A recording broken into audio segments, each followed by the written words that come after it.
Hi, I'm Arn Menconi. I'm running for U.S. Senate from Colorado with the Green Party. Apologize, we're having some issues with the Wi-Fi here. I'm in Standing Rock Reservation in North Dakota, and we had to come up to the casino where there's limited Wi-Fi use. There isn't any Wi-Fi or any signal down at the camps, where almost 10,000 people have converged in order to be water protectors, in order to stop the almost 1,200 mile pipeline that is going in from the North Dakota Pipeline Company. So what has been happening for months and months is people are starting to build and get ready for winter in order to continually being a resistance from what is happening here. Legally, no one really has a clue as to who owns the land. But here's a simple way of looking at it. This was given over to the Indians in a treaty. The treaty was taken back in the 40s. This is the indigenous people's land, the Native Americans' land. Yet the government has given it to the oil and gas company because it was supposed to go through Bismarck, North Dakota. But guess what's in Bismarck, North Dakota? 90% white people.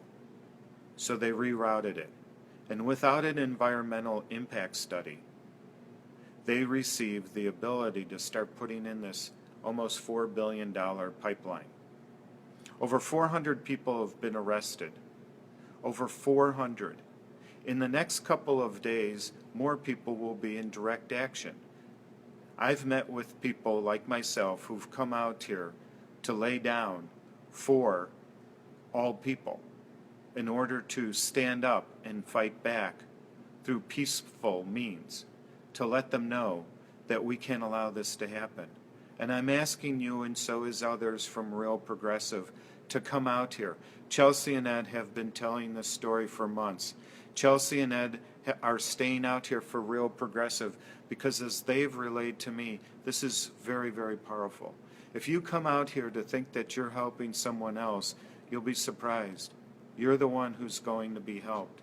There's so many blessings and there's so much beauty going on here in such a horrible story. And where I was interrupted before is because I'm running for office and because I hope to be a U.S. Senator, I want to break it down into a political framework. Barack Obama has turned his back on this issue. Barack Obama, this is his Katrina. Barack Obama should be out here himself, just like John Kennedy had to send Bobby Kennedy down to the South, his Attorney General, to stop what was happening to blacks in the South and desegregate the schools. Right now, 2016, 5 days out from a national election, we do not have Democrats here because Democrats are now neoliberals owned by the oligarchy. They have been able to reroute a pipeline without an environmental impact study in order to drive faster what they feel they want to do. What does this all lead up to? I'm going to try to boil it down into two things. One, environmental destruction. This is the fracking that's going on throughout Colorado with the 60,000 fracking wells, or all throughout the United States like in Oklahoma, or around the world like how Hillary Clinton has been able to facilitate it. This is the consistent consistent infrastructure of oil and gas and fossil fuels that are going to take us past the 2 degrees Celsius mark by 2050. And guess who's facilitating this? The Democratic Party. The Democratic Party who's telling you that the Republicans won't allow them to frack their way into clean energy. It's insanity. The other thing that's going on here is the takings of human rights. This has been going on for and to the indigenous people for decades. And I'm old enough to where I have to stop and think it's not Indian, it's Native Americans, it's indigenous people. In Canada, it's First Nation people. These people have been here for over a century. And They have been protectors of the land. And we are raping and pillaging their land again. And for all of you white progressives out there who like to sentimentalize the past and think, I would have never allowed this to happen if I was alive in the 60s, where they were killing Indians in the 60s for what they wanted to do, and killing blacks in the 60s, and taking our children and sending them to Vietnam and killing people in Southeast Asia. We're doing it in Muslim countries. We're doing it in Yemen. We're doing it in Syria. We're doing it in Iraq. And we're doing it in our backyard. Not more than 2 hours away from here is Mount Rushmore, a monument to what is supposed to be great American leadership, like Washington and Theodore Roosevelt and Abraham Lincoln. This is our chance to be leaders, the real leaders, by standing arm in arm with our brothers and sisters of all colors, of all backgrounds. There's all people here from the clergy. We have to tell the story of the fact that if you got arrested, like I've been arrested in the past, it won't be a misdemeanor. It won't be a $50 or $100 charge. It'll be a felony. They will ask for your DNA. They won't read you your rights. This is all happening under Barack Obama, Loretta Lynch. They're the ones in charge of handling the justice, but the federal government is not interceding on what the governor of North Dakota is doing. They've turned their backs. They've militarized the police. They're shooting at journalists. They're arresting journalists and giving them greater sentences than they would receive if they were Chelsea Manning, who tried to commit suicide again this last month, trying to tell a story of how our country drone bombs innocent people. The story is all the same. It's a tragic story. It almost feels hopeless. But here in Standing Rock, people are building hope. People are building a movement. People are building and building homes. They've built kitchens.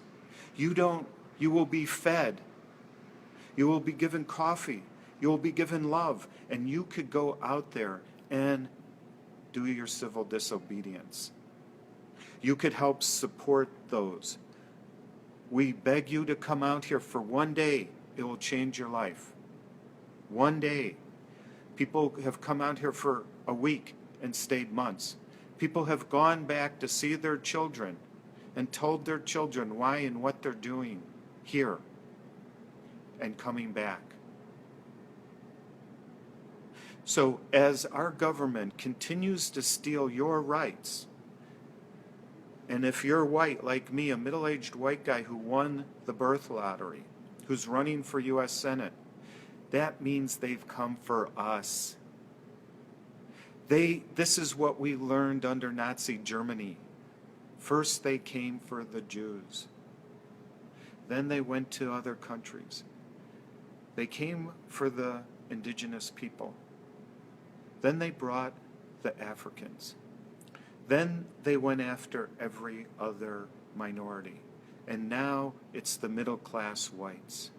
And the middle-class whites are standing in solidarity with their brothers and sisters of the Native Americans and stopping the oligarchy, stopping the global corporate mafia. Make sure you're giving money, $5. I want everyone to give $5. $5 to standingrock.org, I believe is the right URL. There's a lot of hocus pocus going out there in fundraising, but go to the main one, okay? Research it. I believe it's standingrock.org. Is that right, Jesse? Do you know that one? Okay. I think that's the one. $5. The other thing is, make sure you're sharing this video.